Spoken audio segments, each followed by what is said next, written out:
In a world that trades on glamour, beauty, and the illusion of eternal youth, Gene Hackman is a true Hollywood rarity. He has often described himself as a big lummox, but the intensity and subtlety of his acting turned him into one of the greatest stars of the late 20th century. A salt-of-the-earth Midwestern boy, Hackman also rejected the superficiality of his chosen career and detested films that he felt were overly violent or exploitative. He has often felt dissatisfied, even depressed during his career, and he self-medicated with alcohol to come to terms with the fact he was no Errol Flynn in the looks department. And yet, in many ways, Gene Hackman is something more, a unique and transformative actor. Welcome to Hollywood Mysteries.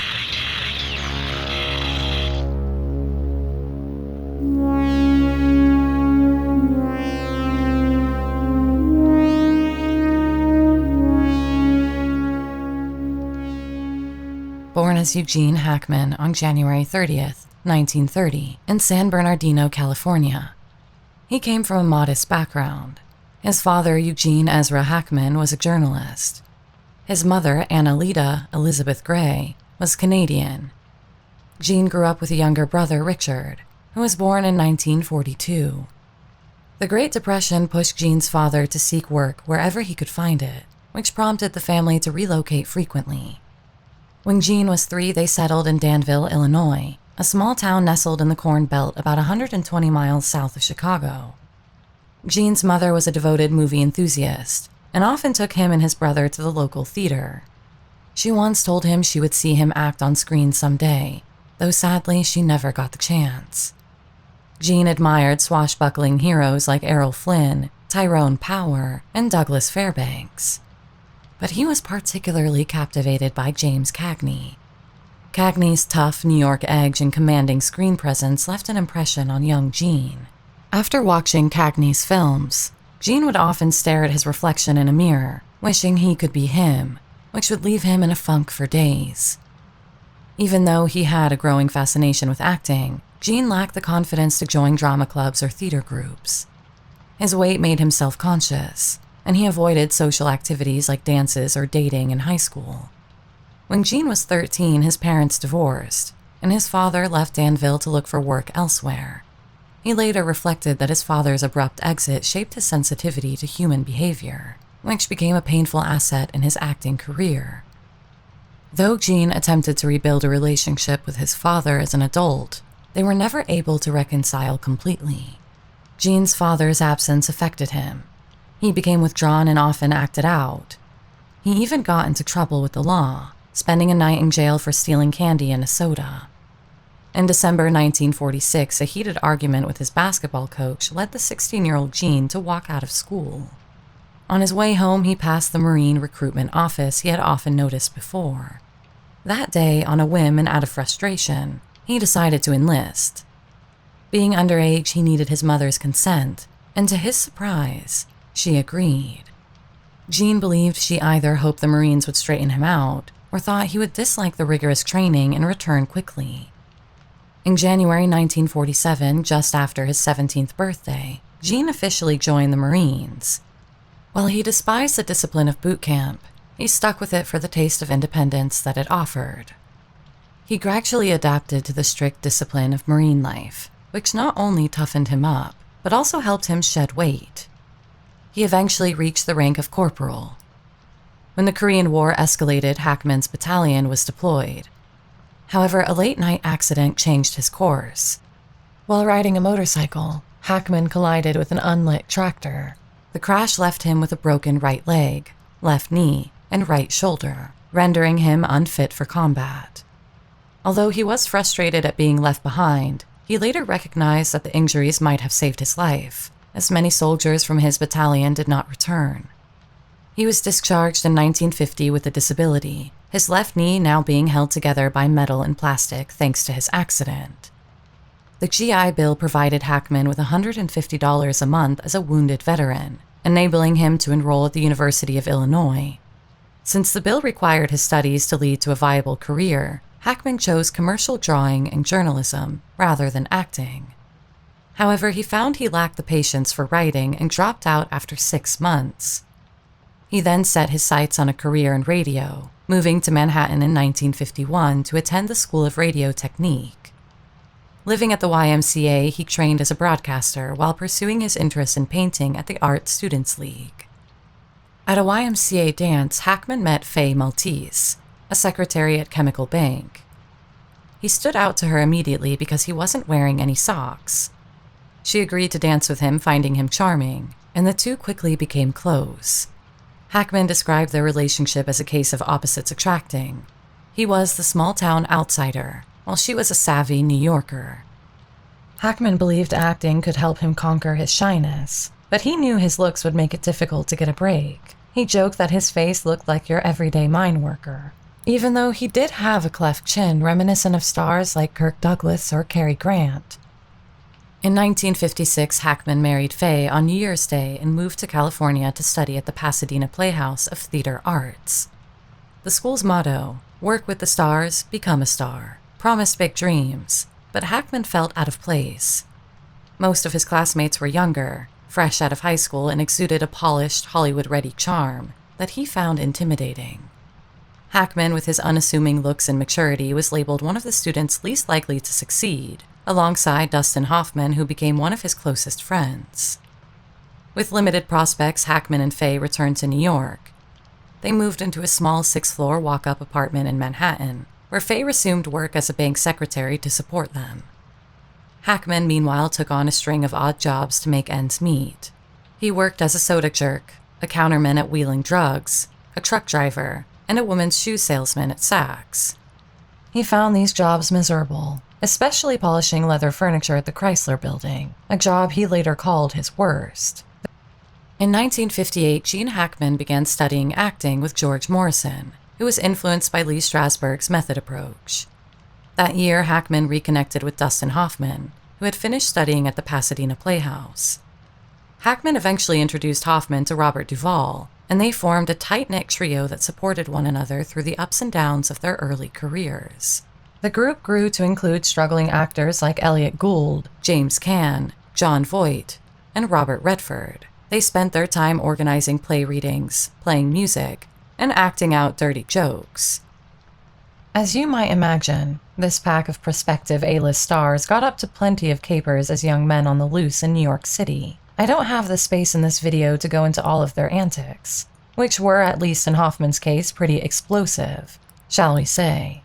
But if you want to hear all about that, I have an essay on the story of this gang of friends up on Patreon and our YouTube members area for all of those subscribed to the Hollywood Histories tier, which, by the way, is just $3 a month and a wonderful way to help me keep this channel going.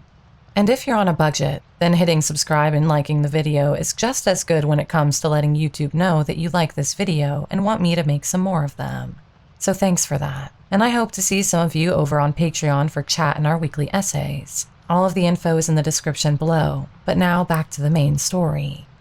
Hackman gradually began booking roles in off-Broadway productions.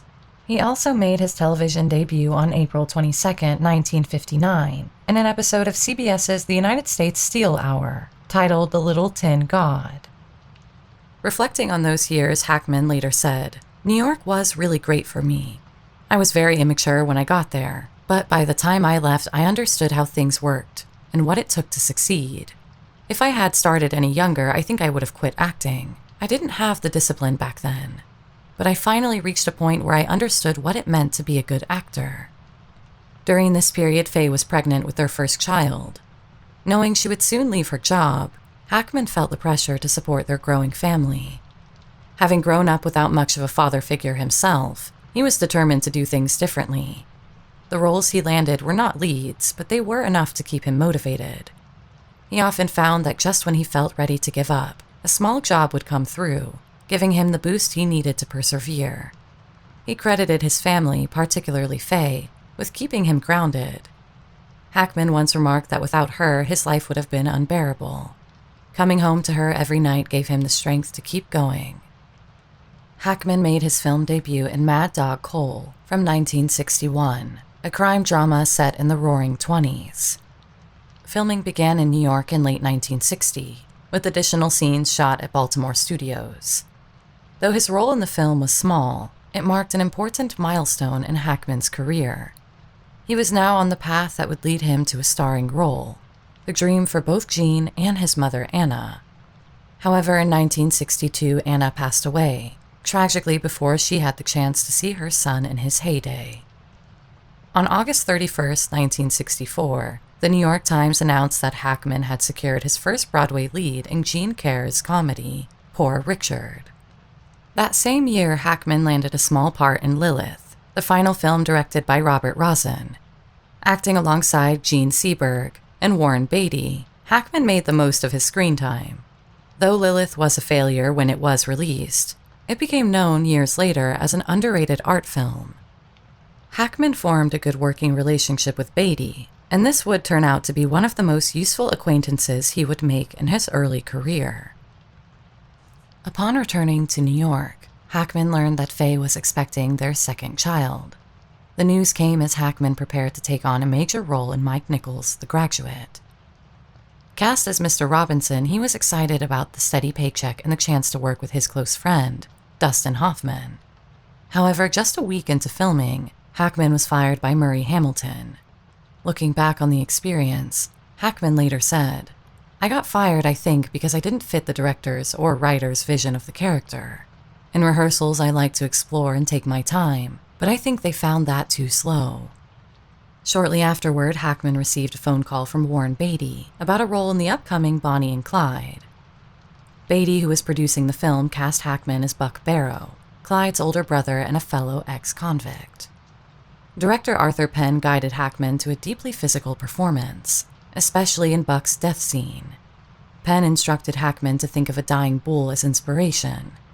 Hackman later recalled, "I had seen bullfights before. In my motel room, I worked on all fours, mimicking the movements of a bull that had been wounded. I love using animal imagery, but I'm so often cast as a working man. When do you see a working man who's a tiger, for example?" When Bonnie and Clyde premiered, its graphic violence polarized critics. The New York Times' venerable reviewer Bosley Crowther lambasted the film as a cheap piece of bald-faced slapstick comedy that treats the hideous depredations of that sleazy, moronic pair as though they were as full of fun and frolic as a jazz-age cut-ups in the thoroughly modern Millie. His scathing review was so out of sync with public opinion that the New York Times fired him. On the other hand, Pauline Kael of The New Yorker penned a glowing essay praising Hackman's beautifully controlled performance. Her review was so influential that it was she who was hired as the magazine's permanent staff critic. The film became a sleeper hit and received multiple Academy Award nominations, including Best Supporting Actor for Hackman. The movie's success also gave Hackman a chance to rib Hoffman. Since Bonnie and Clyde reached theaters before The Graduate, Hackman jokingly said that getting fired had worked out in his favor. The success catapulted him into Hollywood's spotlight, and his life was about to change forever. In 1967, Gene Hackman appeared in the World War II drama, First to Fight. In that same year, he took on the role of a Southern-accented police chief in the courtroom drama, A Covenant with Death. The film, set in 1923, revolved around a young judge, played by George Maharis, navigating a high-profile murder trial. Hackman kept busy with another 1967 release, the romance Banning, and by January 1968, Hackman was in California working on The Split, a gritty crime thriller where he shared the screen with Jim Brown.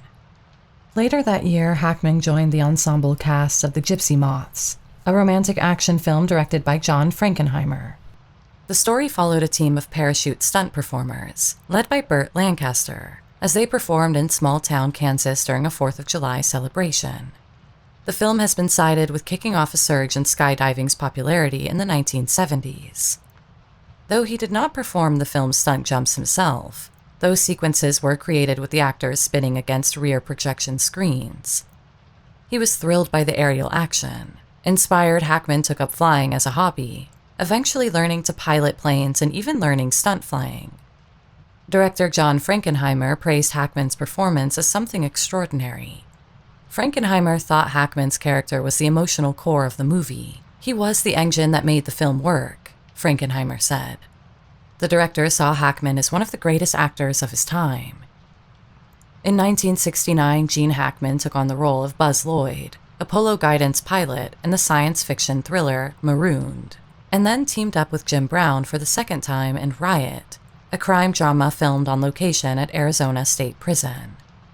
Hackman's last film of the 1960s was Downhill Racer, a sports drama starring his friend Robert Redford.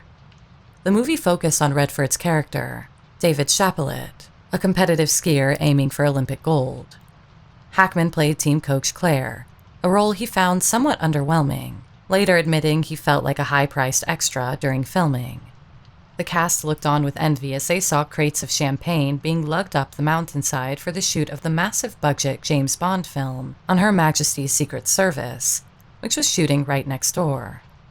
Around this time, Hackman turned down the opportunity to play Mike Brady in The Brady Bunch, after his agent advised against it. While it was tempting, the decision proved wise, as Hackman soon landed a pivotal role in the film adaptation of Robert Anderson's play, I Never Sang for My Father. Released in 1970, the film starred Hackman as a troubled son locked in a quietly devastating struggle with his domineering father, played by Melvyn Douglas. Both actors earned Oscar nominations for their performances.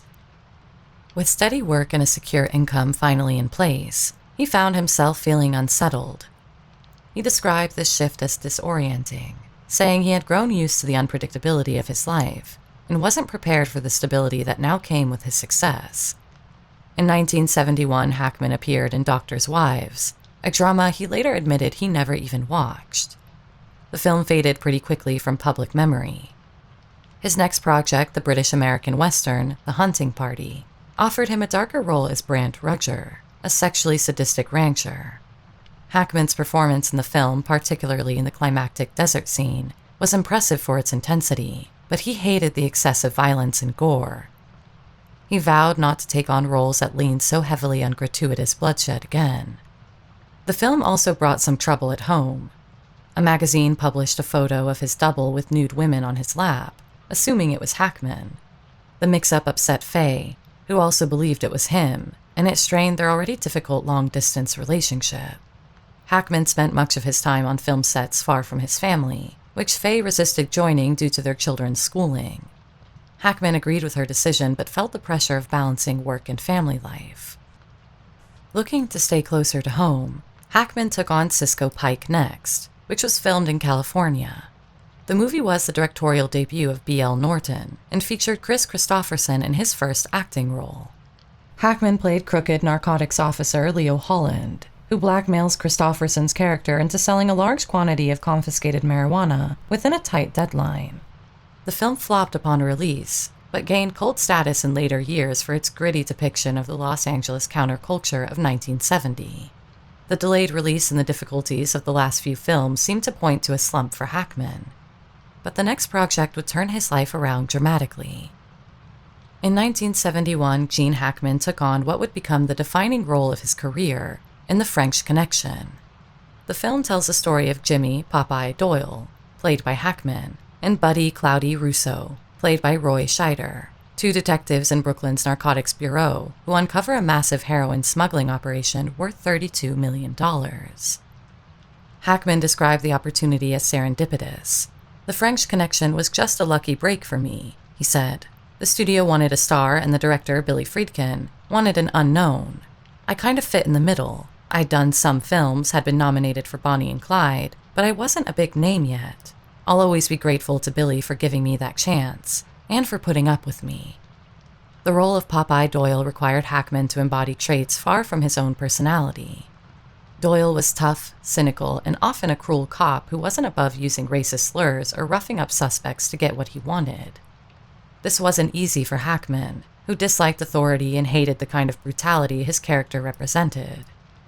Director William Friedkin knew he needed to push Hackman to access the raw aggression required for the role. Friedkin often resorted to abrasive tactics on set, yelling exasperated remarks like, "Oh, Jesus Christ," instead of calling cut. He also publicly critiqued Hackman's performance to provoke him. At one point, Hackman came close to quitting after only 2 days of filming, but his agent persuaded him to stay. Despite the grueling experience, Hackman later looked back on the film with pride. "It was tough, but worth it," he said. Hackman's earlier hesitance about violent scenes had faded by the time he reshot the opening fight sequence. After spending 3.5 months on the streets of New York, I was more than ready to beat the hell out of that guy, he admitted. Hackman was impressed by Friedkin's editing choices, saying he cut out a lot of character development to keep the action tight, but there was still enough left to make the characters feel real. Another director might have slowed it all down and ruined the pace. The film's raw energy and groundbreaking approach thrilled audiences and critics. It won 5 Academy Awards, including Best Picture and Best Director, and a Best Actor award for Hackman. The night felt surreal for Hackman. He described it as being like a dream, as though I was standing at the back of the theater watching it all through smoke. On Inside the Actor's Studio, Hackman later recalled, "When they called your name, it felt like a lifetime dream coming true. I thought I'd say something clever or erudite, but it came out as mush." Hackman reprised his role in The French Connection 2, directed by John Frankenheimer. While the sequel had its moments, it failed to capture the magic of the original. Audiences found Popeye Doyle's character more exaggerated, and the focus shifted from complexity to action. Hackman himself struggled with the physical demands of the role, as his old Marine injury made running scenes especially painful. Following The French Connection, Hackman entered a tumultuous phase in his career.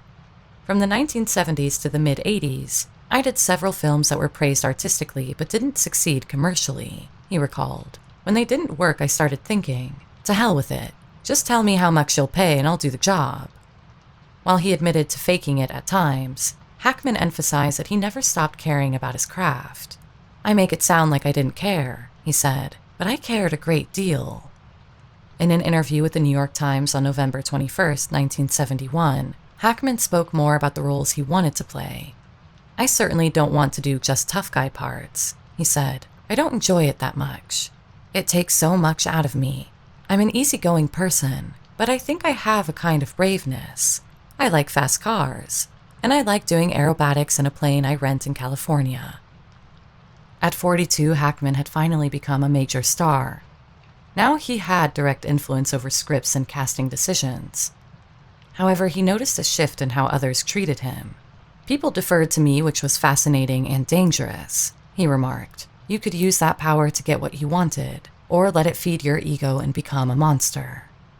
Hackman also experienced the reemergence of old friends who wanted money or favors. He loaned one actor $3,000, but the repayment never came. Another acquaintance asked for a loan while Hackman was on the set of The Poseidon Adventure, saying he needed $8,000 urgently. Hackman's response was, "Don't we all?" He never heard from that friend again. Hackman's newfound fame took a toll on his personal life. He had separated from his wife, Faye, but he desperately wanted to reconcile.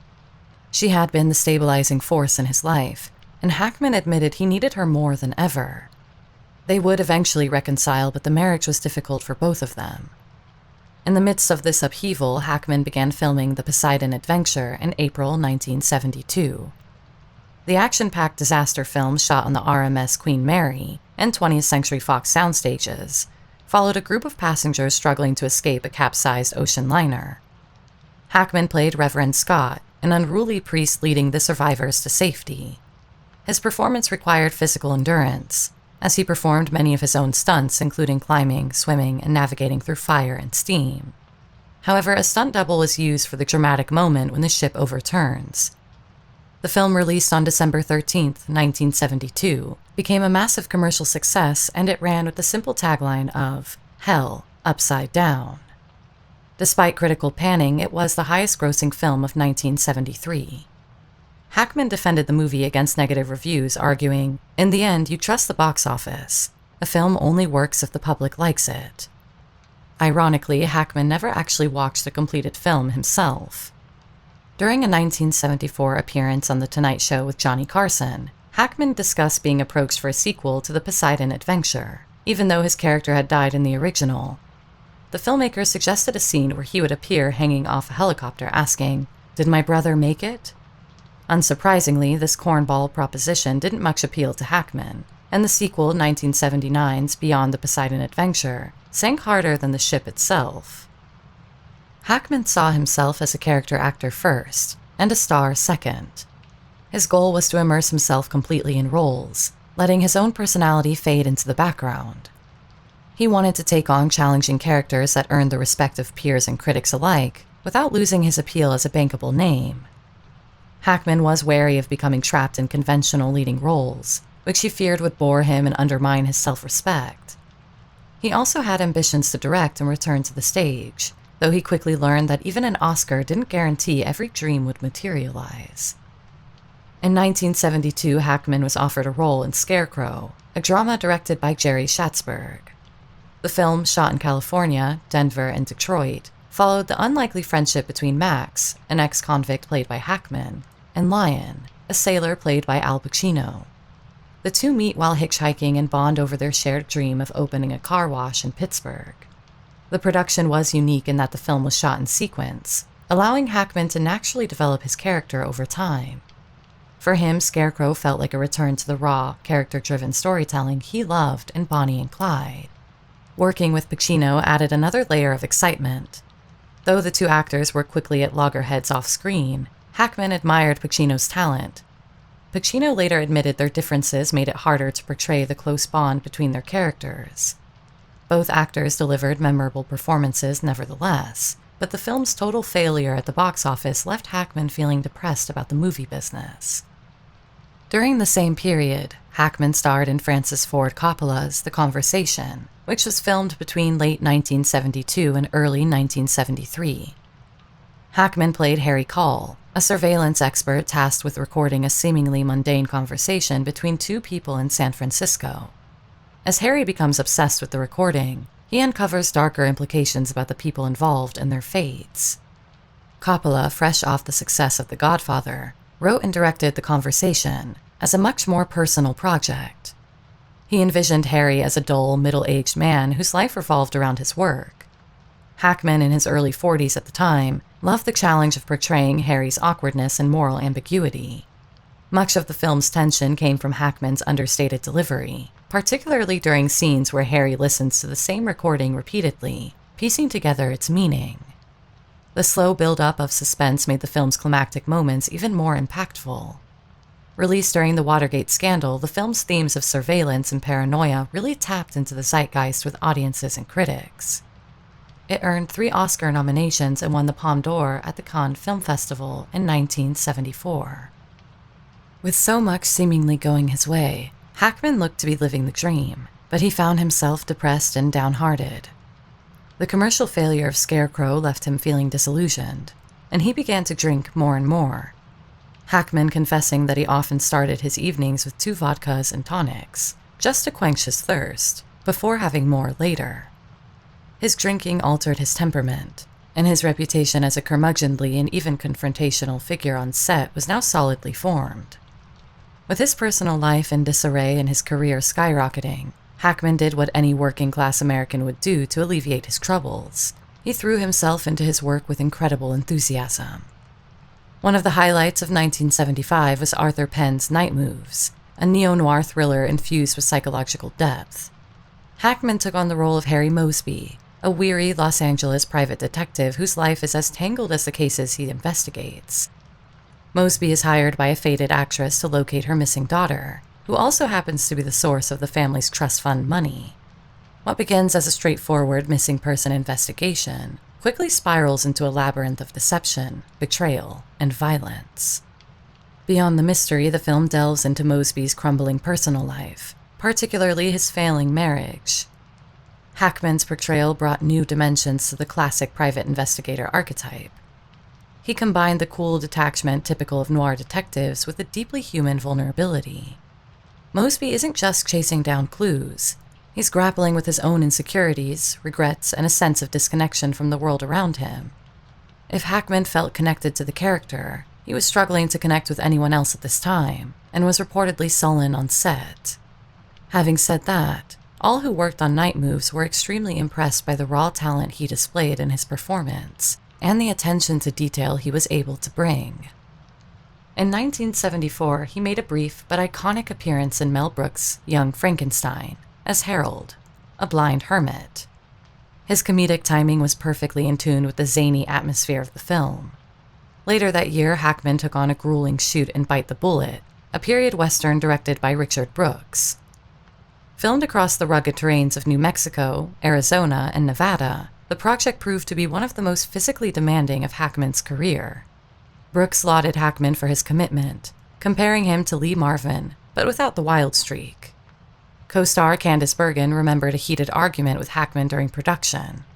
After she criticized the dialogue as cliched, Hackman snapped at her, saying, "Shut up about the dialogue. My job is to do it." Bergen later admitted he was right. Hackman had the ability to alleviate even mediocre material through sheer intensity and focus. Hackman's next film, Lucky Lady, paired him with Burt Reynolds and Liza Minnelli in a comedy about Prohibition-era bootleggers. This was another film that did well at the box office, but left Hackman feeling cold about its lack of artistic merit. He was beginning to tire of these kinds of roles, but the paychecks that were attached to them were hard to turn down. That said, he did begin to show a more selective nature. In fact, from 1975 on, Hackman turned down several high-profile offers that might have completely altered his career. He was approached to play the lead role in Rocky, but passed, paving the way for Sylvester Stallone to take on the role that became his breakthrough. Hackman also declined an offer from Francis Ford Coppola to star in Apocalypse Now. One report suggested Hackman was offered the role of Lieutenant Colonel Bill Kilgore. Coppola proposed a percentage of the film's profits instead of a substantial upfront fee, but Hackman, wary of the director's reputation for asking actors to work on deferment, turned it down. In 1977, Hackman starred in The Domino Principle, a neo-noir directed by Stanley Kramer, followed by a leading role in the ensemble war film, A Bridge Too Far. In the latter, he portrayed Polish General Stanislaw Sosabowski, a leader during the ill-fated Operation Market Garden in World War II. That same year, he played a French Foreign Legion officer in March or Die, rounding up a year of high-octane movies. Hackman took on a new kind of villainy in Superman the Movie, portraying the criminal mastermind Lex Luthor. He would reprise the role in 1980 and 1987, but he admitted his only motivation was the enormous salary on offer for this superhero blockbuster series. The magical $1 million salary mark had been broken many times by 1978, with Liz Taylor and Marlon Brando being paid more than $1 million back in the early 1960s. But whenever an actor crossed that threshold, there was still a sense of expectation. At the first film's Washington premiere on December 10th, Hackman attended with his children and was grilled by journalists about his huge salary. He explained that the $1 million figure wasn't something he demanded but was offered to him by the studio. However, when he was pressed with the question about why the film didn't address racial issues, Hackman's temper flared. He called the inquiry the most idiotic question I've ever heard and stormed off in frustration. Hackman always struggled with his self-image, and this became worse following Superman, which he felt made him look old. He admitted to feeling uncomfortable watching himself on screen, where he saw an old man and uncle figure, when he still thought of himself as someone in his 20s. Hackman also admitted he felt a good amount of regret over a string of his films, Lucky Lady, The Domino Principle, A Bridge Too Far, and March or Die, that he considered to be subpar and a waste of his energy and time. He felt he should have stepped back and taken a hiatus after Lucky Lady, but had become caught up in an exhausting cycle of work. Hackman admitted that his drive for fame and money had consumed him. For a decade, he accepted every opportunity that came his way, partly because he couldn't believe his luck as someone who once thought of himself as, in his words, an ugly schmuck. The constant grind had turned his life into what he called a long, nightmarish blank. Hackman's choices during this period didn't escape criticism from others. In a 1977 New York Times piece, director Joan Micklin Silver chastised him for pursuing what she termed junky biggies, referring to blockbusters with minimal artistic or social merit. She lamented that Hackman's talent was being wasted on large studio productions, and wished he would lend his skills to smaller, independent films, even suggesting that his presence alone could secure funding for such projects. Hackman, however, felt trapped by the allure of big budgets and the pressure to maintain his commercial appeal. Hackman later revealed in a 1989 interview that the first day of filming Superman in London was the day that changed how he felt about acting. Seeing Christopher Reeve in his bright blue costume and red cape, Hackman thought, "I've committed suicide." He was exhausted, unmotivated, and disillusioned. Over the years, the obsession with work had driven him to take jobs that kept him away from his family for months at a time. Hackman ultimately realized that continuing on this path could ruin his marriage. In 1979, he decided to retire from acting. He feared that the lifestyle was taking too great a toll on himself and his family. His wife, who wasn't part of the film industry, could see the negative changes in him and didn't want those effects to seep into their home life. Hackman moved his family to a modest Spanish-style house in Monterey, far removed from the Hollywood mansions he had owned. He traded in the trappings of stardom for the quiet pleasures of a simpler life. He drove a pickup truck, took up oil painting, and indulged in hobbies that allowed him to finally unwind. Painting became a private refuge, though he avoided public displays of his work, knowing it would be judged through the lens of his celebrity rather than its artistic merit. Hackman never made an official announcement about retiring. Instead, he quietly informed his agent that he was no longer available for work. Occasionally, she contacted him with offers, but Hackman consistently turned them down. It sounded idyllic, and a classy way to slip out of the Hollywood revolving door before he was pushed. Sure, he had tarnished his legacy with a succession of soulless blockbusters, but it was his job, and he was now a very wealthy man with all the time in the world to spend with his family. However, for Hackman, it would not prove to be as easy as all that. After this early retirement, 50-year-old Hackman struggled with the void it left in his life. He abandoned many of his hobbies, including flying. Instead, he found himself aimlessly drifting, coming to believe that retirement was akin to a slow death. He was drinking too much, and his relationship with Faye was still difficult. Eventually, Hackman admitted to himself that acting was what he did best, not out of arrogance, but from an understanding of his craft and what gave his life purpose. He realized that sailing off into the sunset wasn't the answer he had imagined.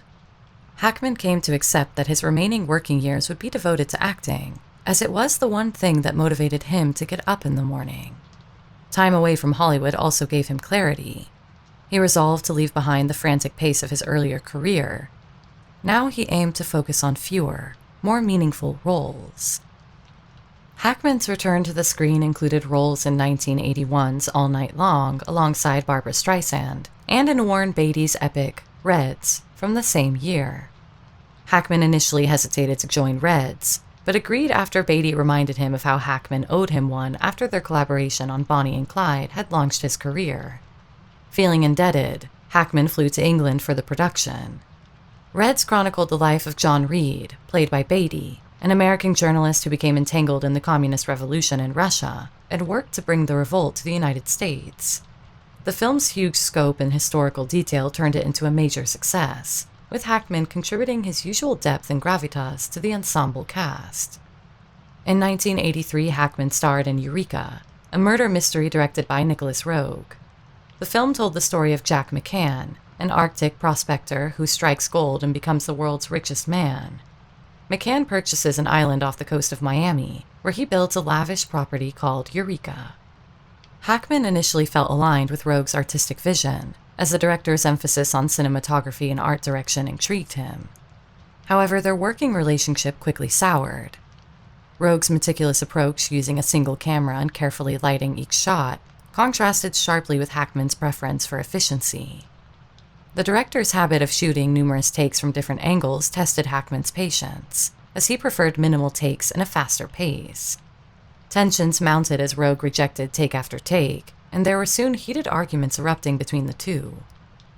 He then had a supporting role in Roger Spottiswood's political thriller, Under Fire, set in the last days of the Nicaraguan Revolution, and then took it up a notch by playing a no lesser figure than God in Two of a Kind.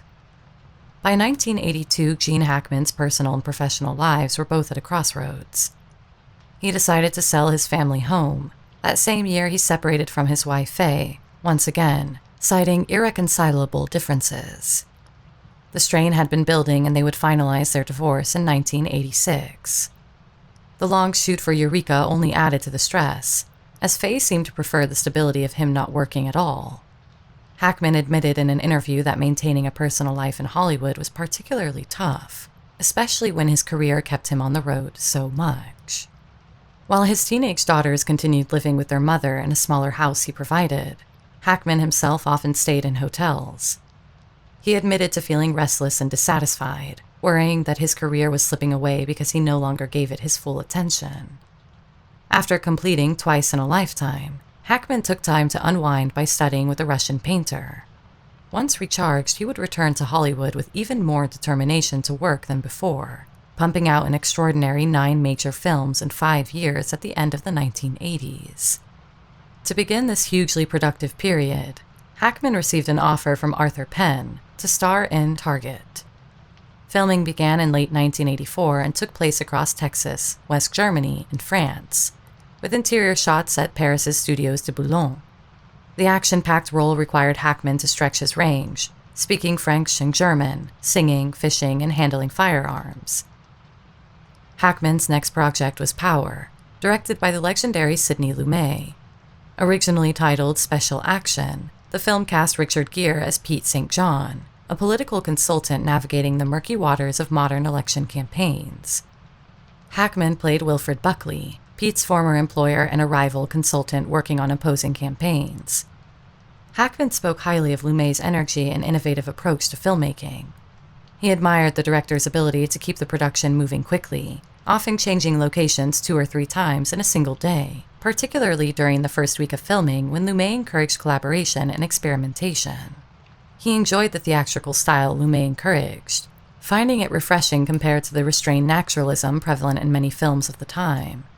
By the second week, Hackman felt as though they could have opened on Broadway.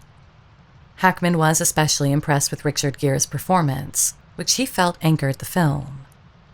His next film, Hoosiers, became one of the most iconic sports dramas of the decade. Filmed on location in Indiana, the movie told the story of Coach Norman Dale, a former Marine hired in 1951 to coax a struggling Hickory High School basketball team. Hackman brought a quiet strength to the role, portraying a man seeking redemption through the success of his team. The film was a big hit with audiences, and it gained 2 Academy Award nominations. By the mid-1980s, Hackman had regained his footing as an actor. Films like Target, Power, and Hoosiers showed his exceptional range and reaffirmed his place on Hollywood's A-list. Among his most intriguing near misses was his plan to direct The Silence of the Lambs.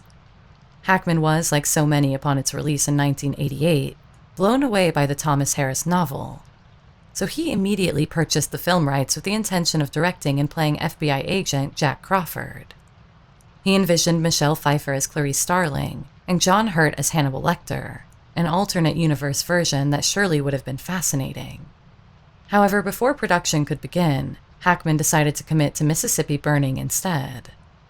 Hackman's portrayal of FBI agent Rupert Anderson in Mississippi Burning earned him some of the best reviews of his career. The New York Times called it possibly his finest role, while Variety praised him for stealing the film. His performance earned Hackman his 2nd nomination for the Academy Award for Best Actor, and it seemed he was now at the peak of his powers. There was no stopping him in this period, and he moved straight into shooting 2 more films before the end of the 1980s, The Package and Loose Cannons. The latter, a comedy in which he was paired with Dan Aykroyd as they searched for a long-lost sex tape of Adolf Hitler, was a disaster at the box office. But The Package, also a Nazi-themed film, was a solid action thriller that deserved a wider audience than it got. In 1992, Hackman took on the role of Little Bill Daggett, a ruthless sheriff in Clint Eastwood's revisionist western, Unforgiven. Despite his earlier vow to avoid violent characters, Eastwood convinced Hackman to join the project, and Hackman saw the potential in the masterful screenplay. Eastwood proved to the world with this film that for all his incredible gifts as an actor, he is perhaps even more talented as a director. The role earned Hackman his 2nd Oscar, this time for Best Supporting Actor, and solidified the film as one of the greatest westerns ever made. Unforgiven also won the Academy Award for Best Picture. The 1990s saw Hackman in a string of blockbusters. He portrayed Brigadier General George Crook in Geronimo, An American Legend, in 1993, and co-starred with Tom Cruise in The Firm that same year, which was based on John Grisham's best-selling legal thriller. Hackman returned to Grisham's world in The Chamber in 1996 and Runaway Jury 7 years later, where he finally shared the screen with longtime friend Dustin Hoffman. Some of his new energy likely came from his relationship with Betsy Arakawa, a businesswoman 31 years his junior, whom Hackman met one day at his local gym. They met in the mid-1980s, but by that time his marriage to Faye was as good as over. In 1985, he said in an interview, "By the way, I did not leave my real-life wife for a younger woman. We just drifted apart. We lost sight of each other." When you work in this business, marriage takes a great deal of work and love. However, the heavy workload and his stressful and confrontational style, mixed with a less than healthy lifestyle, were taking a serious toll on Hackman's health. His heart was in bad shape, and in 1990 he underwent an angioplasty to repair damage, along with a stern warning from his cardiologist to manage his anger and stress. With that in mind, he married Betsy in 1991 and began to be more selective about his roles. Nevertheless, Hackman's range was on full display in the mid to late 1990s. He played Wyatt Earp's father in Wyatt Earp, starred as a submarine captain alongside Denzel Washington in Crimson Tide, and brought both charm and gravitas to the Birdcage, where he played a conservative senator opposite Robin Williams and Nathan Lane. He played a film director in Get Shorty, voiced a character in the animated film Ants, and co-starred with Will Smith in the espionage thriller Enemy of the State. In 2001, Hackman became a darling of independent movie fans for his turn as Royal Tenenbaum in Wes Anderson's The Royal Tenenbaums. His performance as the eccentric, manipulative patriarch won him a Golden Globe for Best Actor in a Musical or Comedy. Hackman's final on-screen role came in the 2004 comedy Welcome to Mooseport, where he starred alongside Ray Romano. By then, Hackman was already contemplating retirement. This project brought his lifetime tally of movies to an astonishing 50 projects, and while some were inevitably either routine or purely undertaken for the paycheck, there is little evidence that he ever underperformed in a single one of them. His Mississippi Burning director Alan Parker said, "He is incapable of bad work. Every director has a short list of actors he'd die to work with, and I'll bet Gene's on every one." And as for Hackman's recipe for successful working with a director, it somewhat unsurprisingly involves him being left alone to get on with his work. He said, "If a director leaves me alone, I'm great. I have my most trouble with people who don't see what I'm doing." Now, that sounds very actorish, but I feel that if a director watches what I'm doing, he will see some value in it.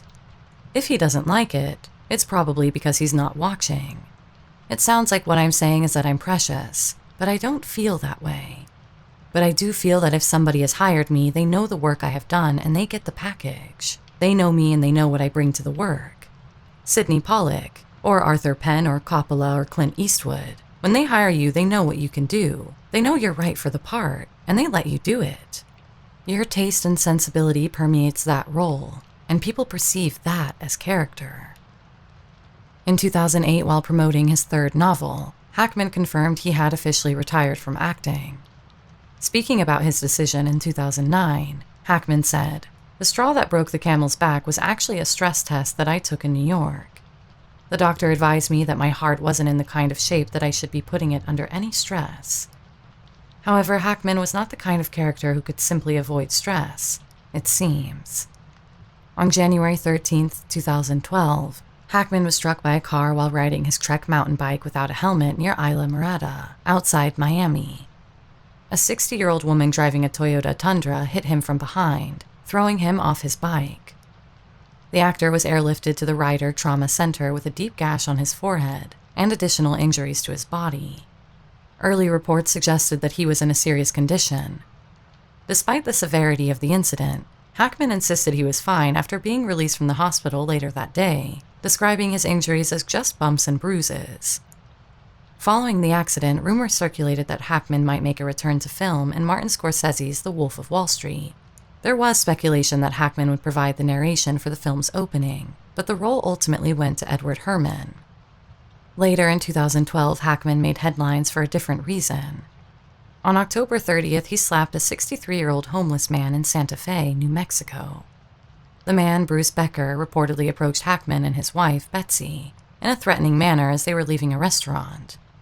According to witnesses and police reports, Becker called Betsy a derogatory name, prompting Hackman to slap him in self-defense.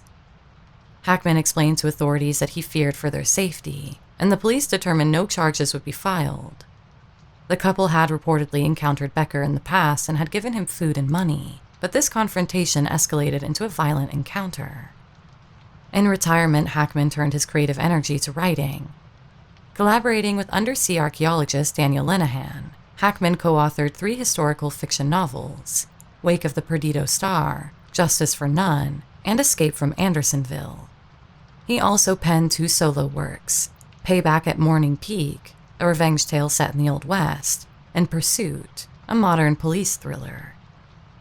As of this video, Gene Hackman is 94 years old. Though he retired from acting years ago, the combination of his subtlety, raw emotion, and conflictual nature have given audiences a vast range of performances, which rank among the very best Hollywood has ever produced. He may have lamented his lack of matinee idol looks, but in many respects he fully lived up to his idol James Cagney in the way he did things his own way, and became a star due to his immense talent and quality, rather than relying on any superficial advantages. His face is his greatest asset, as it allows the audience to almost read his thoughts, and then to experience the confirmation, or sometimes conflict, in his character's spoken words. We are fortunate to have Gene Hackman still with us at a grand old age, and although it's unlikely we will experience his brilliance on screen again, he has given us a body of work that is unparalleled in the history of Hollywood. I'd love to take a moment to thank all of those who are currently supporting us. Otherwise, over on the Hollywood Mystery Store, we have plenty of Hollywood-themed merch available in time for Christmas, with exclusive in-house design t-shirts featuring everyone from Steve McQueen to Paula Negri and Peter Lorre. I'm pretty confident there's something for everyone. My huge thanks to all of you who have ordered and left us tips in our store jar so far. You guys make all the difference. Until next week, that's all from me. Sweet dreams.